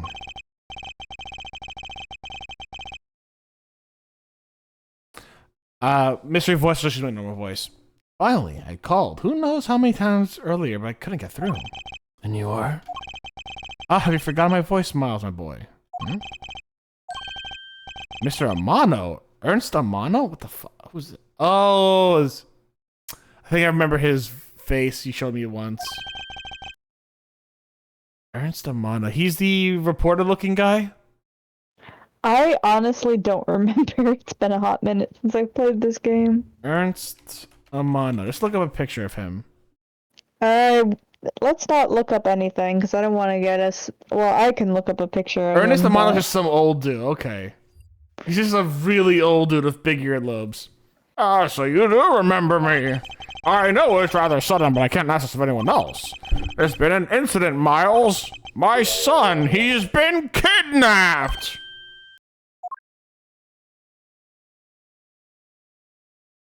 Yeah, just an old dude with really big earlobes. That's what it is. That's what he is. Been kidnapped. Fair enough. Oh, just Edgeworth's 8 crazy days. Let's go. Oh my god, so we're gonna save that there. Oh, Edgeworth's 8 crazy day, the crazy 8. Hopefully there'll be no repeats. Haruhi Suzumiya reference for those who don't get it. Fucking miserable 8 episodes, holy shit. Just so people are in on the joke, Haruhi Suzumiya the anime, there's just one scene where just the same like day repeated 8 fucking times, or it's the same week or is it day? I don't remember. Oh wait, I think I remember this, and I think I remembered supposedly it, like, because I read the books, I never saw the anime. Yeah. But the book was short. I heard supposedly on one channel or something they played this like the same episode just like 8 times, but with like maybe very subtle differences. That's exact. No, that's exact. All right. So here's what happened. Like in the book, it was like a chapter or 2 or something, right? Yeah, it was like you wound up on the final loop. In the fucking anime, it was legitimately like 8 episodes, if I recall correctly. The Crazy 8 Haruhi. It was 8 episodes, right? I could have sworn. The Endless 8. Yeah, Endless 8. There was 8 episodes of these fuckers. And it was the same fucking few days with, oh, Haruhi Suzumiya's a bathing suit has polka dots on it now instead of fucking stripes. Or Kyon has like ordered a beef thing and not chicken or some shit like that, right? It was this minute bullshit differences, and it pissed me off so fucking much. It made me stop watching the anime for a little bit. I'm not gonna lie. It was rough. It was rough. Holy shit. But yeah, this is the hopefully not endless 8, but just the horrible 8 for Edgeworth. You gotta admire the artistry behind it, though. No, Haruhi Suzumiya was good. It was just that specific. Yeah, I mean, it was supposed to be grueling because, like, it was grueling, especially for the poor girl who remembered it all. Yeah, that would be Yuki, if I recall correctly. Yeah, because her whole thing was, it wasn't a day. It was like an entire chunk of summer repeated. It was like 5,000 iterations or whatever it was, she mentioned. And not only that, but like, I think it was like the whole summer, if I'm not, or I can't remember if it was I don't just, remember like, how much it was. Yeah. I don't remember what it was, but like, I don't think it was a single day. It was not. I don't remember how long it was either, but like, So we're it doing was. some Higurashi loops here. But here's the thing: 8 episodes, 4 hours. You could have done it in 2 or 3. 2 or 3 would have been completely acceptable. Are you kidding me? The first one to establish Unacceptable. You have to suffer. All right, guys. Well, if you're watching this VOD on YouTube, thank you very much, YouTube. I hope you had a good one. Y'all stay safe, stay Botanist Cool. We'll see you soon, YouTube. Bye.